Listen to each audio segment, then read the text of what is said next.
Tianmen কেবল কারে উঠবো, প্রচণ্ড বৃষ্টি, খালি মনে হচ্ছে আমার কাছে, মনে হয় যে কোনো টুরিস্ট নাই বললেই চলে, সব এমটি। আমার কাছে মনে হয় যে আজকে উপরে মানুষজন অনেক কম হবে, কারণ যেহেতু বৃষ্টি হচ্ছে অনেকে তাদের ট্রাভেলিং ক্যান্সেল করে দিছে।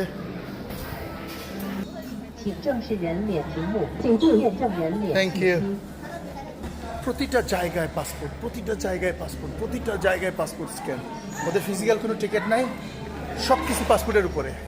জাঞ্জিয়াজিয়ের তিয়ানমেন মাউন্টেন কেবেলওয়ে হচ্ছে পৃথিবীর দ্বিতীয় বৃহত্তম উঁচু যাত্রীবাহী কেবেলওয়ে, যা ৭,৪৫৫ মিটার লম্বা এবং ১২৭৯ মিটার খাড়া পাহাড়ের সাথে সংযুক্ত।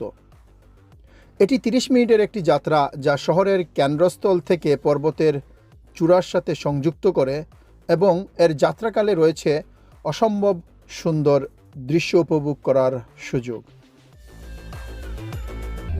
একদম কাছে চলে আসছে, মনে হয় যে আজকে হাত দিয়ে মেঘ ছুঁয়ে দেখতে পাবো।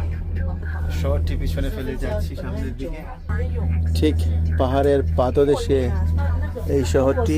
মনে হয় সবুজের মধ্যে এখন হারিয়ে যাব। কি সুন্দর একটা পার্থক্য, পাহাড়, সবুজ আর গ্রামের সাথে। খুব সুন্দর জনবসতি, সেই সাথে সবজি চাষ। 1 ইঞ্চি জায়গাও ওরা নষ্ট করেনি, খুব সুন্দরভাবে সবজি চাষ করতেছে। একদম মেঘের কাছে মনে হচ্ছে চলে আসছি। আজকে আকাশটা অনেক মেঘাচ্ছন্ন, মনে হয় না ঠিক মতো দেখতে পারবো। ভাবছিলাম যে বৃষ্টির কারণে মানুষজন কম আসছে, মেঘের সাথে একটু সময় কাটাবো, কিন্তু এখন তো শুধু মেঘ আর আমি ছাড়া আর কিছুই নাই। সত্যি সত্যি প্রকৃতি তো মেঘে ঢেকে ফেলছে। সো কেবল কারে প্রথমে উপরে উঠলাম এবং এখান থেকে বাস দিয়ে নিয়ে যাবে তিয়ানমেন কেভ, এবং সেখান থেকে 999 সিঁড়ি বেয়ে পৌঁছে যাব স্বর্গের দরজা, অর্থাৎ তিয়ানমেন মাউন্টেন হ্যাভেন্স গেট।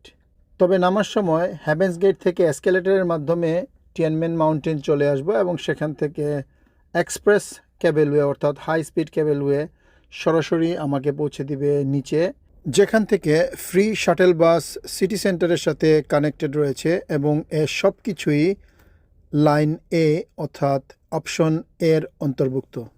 বলে রাখি, তিয়ানমেন মাউন্টেনে প্রবেশের জন্য লাইন এ, বি, সি এর মধ্যে পছন্দ মতো যে কোনো একটি অপশন বেছে নিতে হবে।